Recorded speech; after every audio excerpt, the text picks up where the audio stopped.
आज आपण measuring time हा टॉपिक पाहणार आहोत। याच्यामध्ये सगळ्यात पहिल्यांदा आपण टेलिंग द टाइम पाहणार आहोत। आता वेळ ही आपण मोजत असताना प्रामुख्याने दोन गोष्टींमध्ये मोजतो। एक हे घड्याळाच्या स्वरूपात मोजतो, म्हणजे ते तास किती झाले, मिनिट किती झाले या ह्याच्यामध्ये एक वेळ मोजतो, आणि तसं ही वेळ आपण अजून एका स्वरूपात मोजतो, ती म्हणजे कॅलेंडर, म्हणजे किती दिवस झाले, किती महिने झाले, किती वर्ष झालं, हे कॅलेंडरच्या स्वरूपात आपण मोजतो। म्हणजे वेळ मोजण्याचे प्रमुख दोन प्रकार आहेत, एक आपण क्लॉक टाइम यामध्ये मोजतो, तर दुसरं कुठलं आहे कॅलेंडर।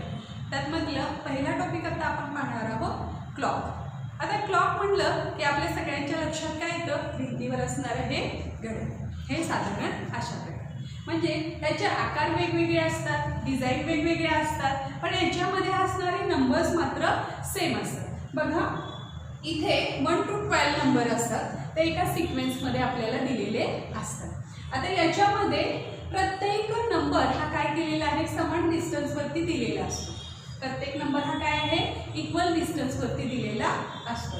आता याच्यामध्ये पहा काय आहे, तर इथं हे सगळ्यात वरती काय आहे 12 आहे, तर बरोबर त्याच्या खाली काय आहे 6 आहे, त्याच्या खाली काय आहे 6 आहे, नंतर इथं काय आहे 3 आणि त्याच्यासमोर काय आहे 9।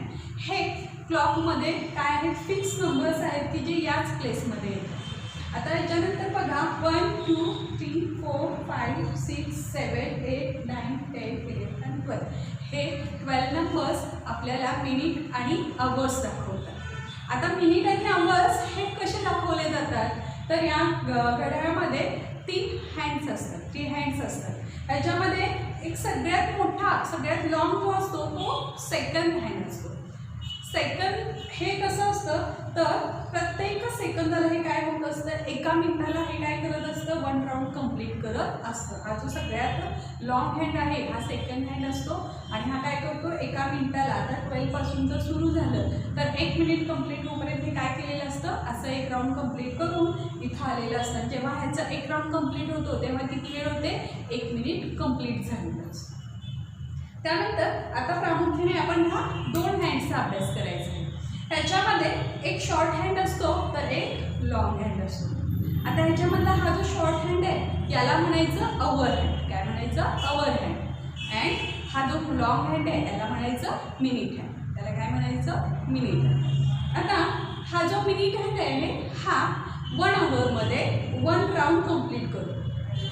हा मिनिट हँड 1 आवरमध्ये काय करतो, समजा हा 12 पासून निघाला तर 1 आवर कंप्लीट होईपर्यंत हा काय करतो, असा पूर्ण 1 राऊंड कंप्लीट करून काय करतो, 1 आवर कंप्लीट झालं की ते बरोबर कुठे येतो 12 वरती।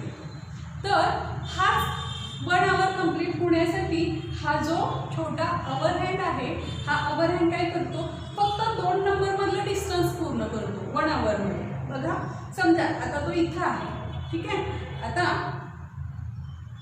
हे नंबर्स असे आहेत, ठीक आहे, हा 2 वरती आहे अवर हँड आणि 12 वरती आहे मिनिट हँड। मिनिट हँड जेव्हा असा पूर्ण राऊंड कंप्लीट करत येतो तेव्हा पहा मिनिट हँड जेव्हा पूर्ण कंप्लीट करत येतो राऊंड, आणि राऊंड कंप्लीट करून पुन्हा हा 12 वर येतो तेव्हा हा अवर हँड काय झालेला असतो, 2 वरून फक्त कुठेपर्यंत आलेला असतो 3 वर आलेला असतो।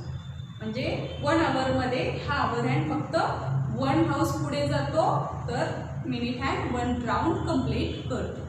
आता हे जे डिस्टन्स आहे 2 हाऊसमधलं 2 नंबर्समधलं हे किती आहे, तर 5 मिनिटांचं डिस्टन्स आहे, 5 मिनिट्स डिस्टन्स। बघा इथे तुम्हाला असे छोटे मार्क्स दिसतात, हे प्रत्येक मार्क याचा अर्थ काय आहे 1 मिनिट आहे, म्हणजे हे 5 मार्क्स म्हणजे हे काय झाले 5 मिनिट्स झाले।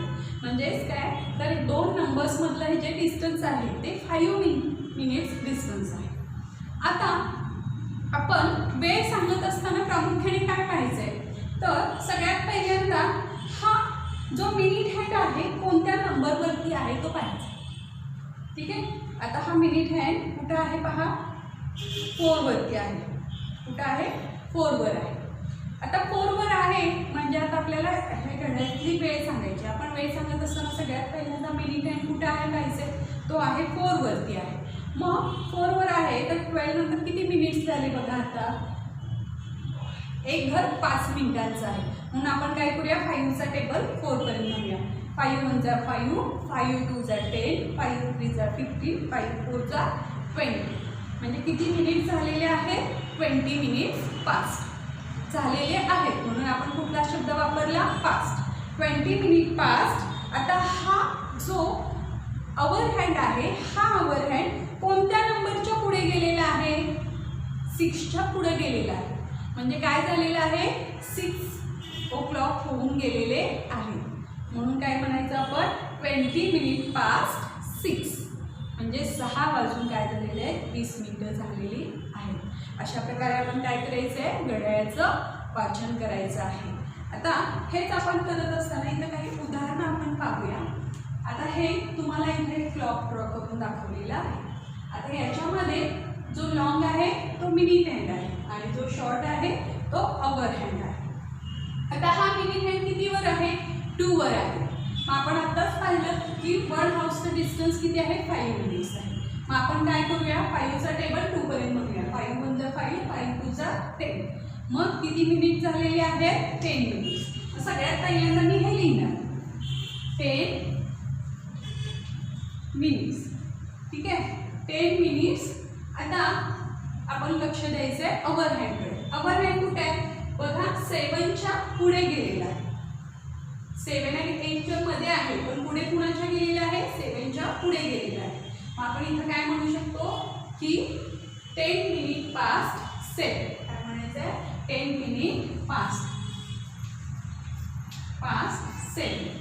बघा म्हणजे 7 वाजून 10 मिनिटं झालेली आहेत.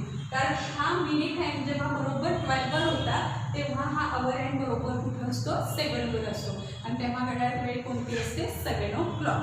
आता 7 o'clock नंतर काय झालेलं आहे? 10 मिनिट्स पुढे गेलेलं आहे, त्यामुळे आपण काय म्हणतो? 10 मिनिट पास्ट 7. म्हणजे 7 वाजून 10 मिनिटं झालेली आहे. काही वेळेला आपल्याला काय केलं जातं की वेळ दिली जाते आणि ती वेळ आपल्याला काय करायची आहे? क्लॉकमध्ये दाखवायची आहे. हे दाखवत असताना सगळ्यात पहिल्यांदा आपण कुठे लक्ष द्यायचं? मिनिट्सवरती. आपले मिनिट किती दिले तिथं? 35 मिनिट्स. आपण पाहिलेलं आहे 1 हाऊसचं डिस्टन्स 5 मिनिट्स.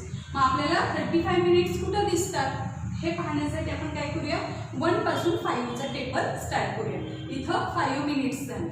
10 15 20 25 30 मिनिट्स आणि हे 5 प्लस केले की काय येणार? इथं 35 minutes.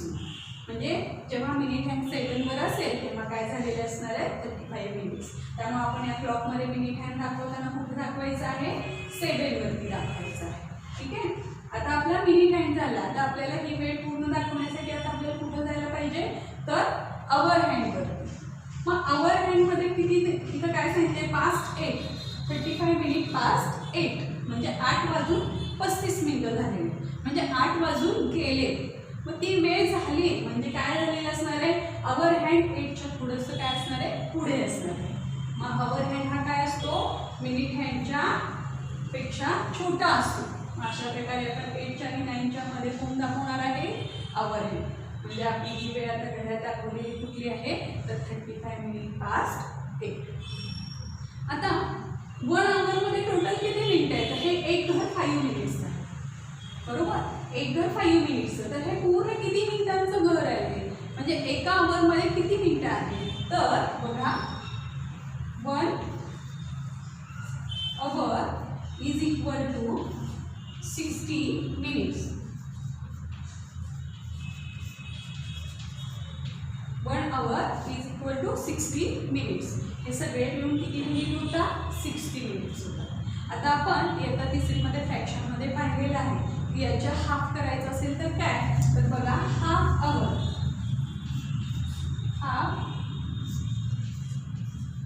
Our is equal to half hour म्हणजे याच्या निम्मे. आता 60च्या निम्मे किती होणार?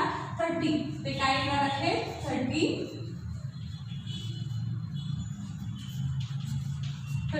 मिनिट्स. हे झालं. आता याच्यानंतर आपण काय पाहूया? तर क्वार्टर आवर. आता क्वार्टर आवर मध्ये बघा क्वार्टर म्हणजे काय? तर आपण काय करतो? हा फुल आहे तर त्याचा 4th पार्ट म्हणजेच याच्या हाफ आपण घेतले की आपल्याला काय मिळतं, क्वार्टर मिळतं. आता हाफ आपले 30 आहे तर त्याचे हाफ काय होणार आहे, 15 मिनिट्स. काय होणार आहे, 15 मिनिट्स. मग बघा quarter hour,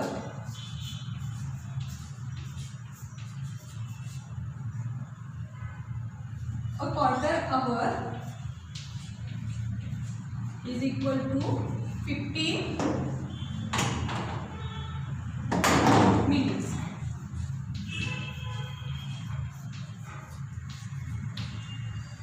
A quarter hour is equal to 15 minutes.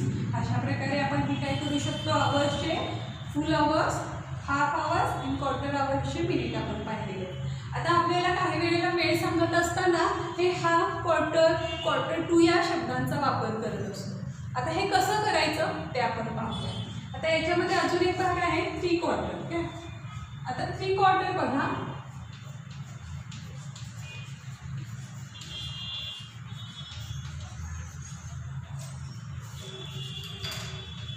Three quarter आवर मध्ये काय येणार, 45 मिनिट्स.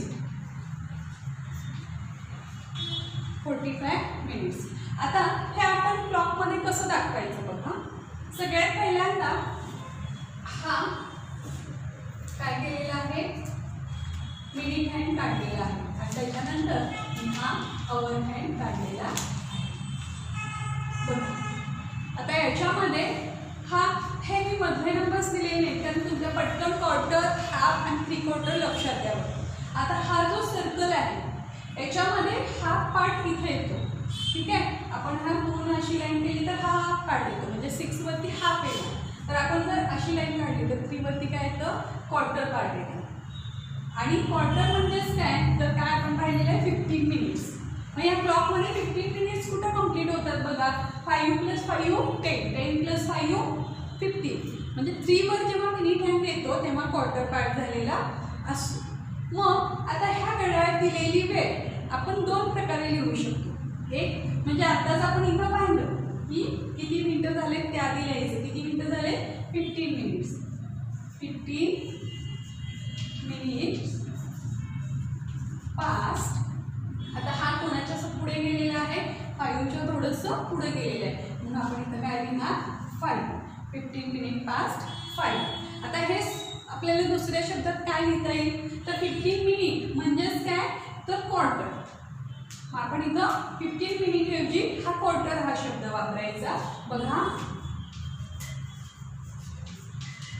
क्वार्टर पास्ट 5 म्हणजे 5 वाजून 1 क्वार्टर झालेला आहे. हे आपण ही वेळ आपण या प्रकारे 2 प्रकारे लिहितो. आता त्यानंतर आपण अजून एक यातला प्रकार पाहूया, तो म्हणजे बघा हा. आता हा मी मिनिट हँड काढला, जो हाफ आवरला कुठे आहे, 6 वर असणार आहे आणि हा आवर हँड मी काय केलेला आहे. आता या घड्याळातली वेळ आपण 2 प्रकारे कशी लिहू शकतो, तर सगळ्यात पहिल्यांदा आपण रेग्युलरमध्ये लिहूया. 6 वरती मिनिट हँड आहे म्हणजेच किती मिनिटं झालेली आहेत, 30 मिनिट्स झालेले आहेत. म्हणजे बघा 5, 10, 15, 20, 25, 30. 30 मिनिट पास्ट. 30 minute past. आता हा 9च्या पुढे गेलाय त्यामुळे आपण काय घेणार आहे, 30 मिनिट पास्ट 9. ठीक आहे. आता हेच आपण 30 मिनिट्स म्हणजेच काय आहे, 30 मिनिट्स म्हणजेच हाफ आवर आहे. मग या स्वरूपात आपण कसं लिहायचं, तर हाफ पास्ट 9. आपण हीच वेळ दुसऱ्या शब्दात कशी लिहू शकतो, हाफ पास्ट 9. आता आपण हे पाहिलं, क्वार्टर पास्ट असेल तर कसं लिहायचं, हाफ पास्ट असेल तर कसं लिहायचं. आता 3 क्वार्टर पास्ट असेल तर कसं लिहायचं हे पाहूया. 3 क्वार्टर पास्ट म्हणजे आपलं मिनिट हँड कुठं असणार आहे, 45 मिनिट्सवर. आपण इथं पाहिलेलं आहे 3 क्वार्टर आवर म्हणजेच काय आहे, 45 मिनिट्स आहे. तो आपण इथं घेतलेला आहे आणि आपण आवर हँड काय केला, 3च्या थोडंसं पुढे घेतलेला आहे. ठीक आहे. आता पहा आपले मिनिट्स किती झालेले आहेत, 45 मिनिट पास्ट कोणाच्या पुढे गेलेला आहे, 3च्या पुढे गेलेला आहे, म्हणून आपण काय केलेलं आहे 3. ठीक आहे. आता 35 मिनिट पास्ट म्हणजे 3/4 पास्ट झालेले. पण इथं लिहित असताना आपण किती झाले हे पाहायचं नाही, 3/4ला फक्त. तर पुढचा 4 o'clockला किती कमी आहे, 4 o'clockला जाण्यासाठी आपल्याला किती वेळ कमी आहे, तर क्वार्टर टाइम कमी आहे. बघा आपले 3/4 आपण कंप्लीट केले, तर आता कमी किती आहे, 1/4. मग आपण त्याचा वापर इथं काय करायचा आहे, लिहिण्यासाठी वापरायचा आहे. तर काय लिहायचं आहे बघा आता आपण इथं किती वेळ कमी आहे, क्वार्टर, म्हणून आपण काय लिहायचं आहे, क्वार्टर टू. आता 1/4 कमी आहे, कोणत्या वेळेसाठी कमी आहे, तर 1/4 पास झाला तर किती वाजणार आहे, 4 o'clock होणार आहे. त्यामुळे आपण काय करायचं आहे, क्वार्टर टू काय करायचं आहे, 4 घ्यायचं आहे. क्वार्टर टू काय करायचं आहे, 4 घ्यायचं आहे. म्हणजे इथं आपण काय केलेलं आहे, क्वार्टर पास्ट होतं तेच घेतलं, इथं काय केलेलं आहे, हाफ पास्ट होता तीच वेळ आपण इथं घेतली. चेंज कुठं केली आपण, फक्त 3/4मध्ये. म्हणजे इथं आपण वेगळ्या पद्धतीनं त्याचं वाचन लिहित असताना काय केलेलं आहे, तर पुढच्या होल क्लॉकसाठी किती कमी आहे त्याचा वापर केलेला आहे. म्हणजे 45 मिनिट पास्ट असतील तर आपल्याला काय करायचं आहे, क्वार्टर टू करायचं आहे आणि आवर आपल्याला पुढचा घ्यायचा आहे. म्हणजे कुठली वेळ, कुठला तास कंप्लीट व्हायला आपण आलेलो आहोत ती वेळ इथं घ्यायची. अशा प्रकारे आता आपण मेजरिंग टाईममध्ये क्लॉक रिडिंग अँड रायटिंग कसं करायचं हे पाहिजे. ह्याच्यामध्ये आपण मिनिट्समध्ये क्लॉक रायटिंग कसं करायचं, जर आपल्याला टाईम दिला असेल तर ते क्लॉकमध्ये कसं दाखवायचं हे पाहिलेलं आहे. त्याच पद्धतीनं 1 hour = 16 मिनिट्स आणि half hour means 30 minutes. 1/4 hour means 15 minutes and 3/4 hour means 45 minutes हे पाहिलेलं आहे. यानंतर जर मिनिट हँड 3वर असेल तर त्याचं लेखन आपण क्वार्टर पास्ट या पद्धतीनं करायचं आहे. जर मिनिट हँड 6वर असेल तर त्याचं लेखन आपल्याला हाफ पास्ट कसं करायचं आहे. आणि जर मिनिट हँड 9वर असेल तर आपल्याला त्याचं लेखन किंवा वाचन कसं करायचं आहे, क्वार्टर टू आणि आवर मात्र पुढचा घ्यायचा आहे. अशा प्रकारे आज आपण क्लॉक मेजरिंग टाईम हे पाहिलेलं